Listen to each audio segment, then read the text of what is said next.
Second আজকের ভিডিওটা একটু অন্যরকম। মূলত এমন একটা টপিক, যে টপিকটাতে হয়তো টিচার্সরা ছাড়া অন্য কেউ এতটা ইন্টারেস্টেড হবে না। বিএড করে এই মুহূর্তে বা সাম্প্রতিক সময়ে কী লাভ? এই প্রশ্নটা কিন্তু অনেকেই আমাদের চ্যানেলে করে এবং পার্সোনালি মেসেজও পাঠায়। অবশ্যই প্রশ্নটা কিন্তু খুবই প্রাসঙ্গিক। গত 8-9 বছর হলো যারা বিএড ক্যান্ডিডেট তারা বসে আছে, কোনো রকম এসএলএসটি আপার প্রাইমারি কিচ্ছু নেই। প্রাইমারি ডেটের কথা বলছি না, সেটা 2022-এ বিএডরা বসেছিল কিন্তু পরবর্তীকালে বাতিল হয়েছিল। উত্তরটা হয়তো এইভাবেই আসবে, যারা টিচার্স হতে চান, সে যে সাবজেক্টেরই হন না কেন, তাদের মধ্যে আমিও একজন টিচার। কখনো কিন্তু এই লাভ লোকসান বিচার করে কেউ টিচার হয় না। টিচার্সরা আসলেই একটু আলাদা, যে হ্যাঁ বিএড করছি, চাকরি পাবো কি পাবো না। হ্যাঁ, চাকরির তো একটা ড্রিম থাকে, শিক্ষকতার বা স্কুলে পড়ানোর একটা তো অবশ্যই স্বপ্ন থাকে,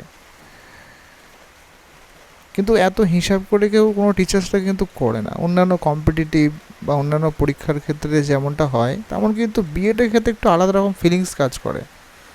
স্কুলে যাব, পড়াবো, একটা আলাদা অনুভূতি, এই সমস্ত।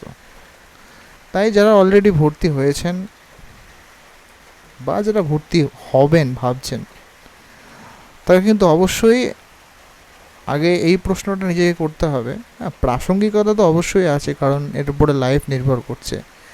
যে টিচার্সটা কিন্তু শুধুমাত্র লাভের দিকটা দেখে না, তারা সমাজের এমন একটা অংশ, তাদের ছাড়া কিন্তু সমাজ গঠিত হয় না।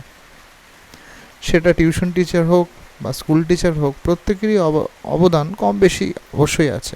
সেখানে তর্কের ব্যাপার রয়েছে, সেটার দিকে যাচ্ছি না।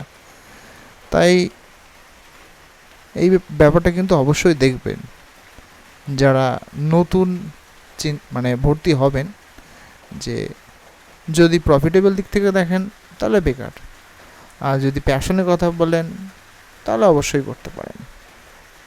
তবে এ কথা অনস্বীকার্য যে লাইফটাকে চালাতে গেলে ইনকাম অবশ্যই দরকার। আজকে হয়তো বিএড অনেকটাই প্রাসঙ্গিকতা হারিয়ে ফেলছে।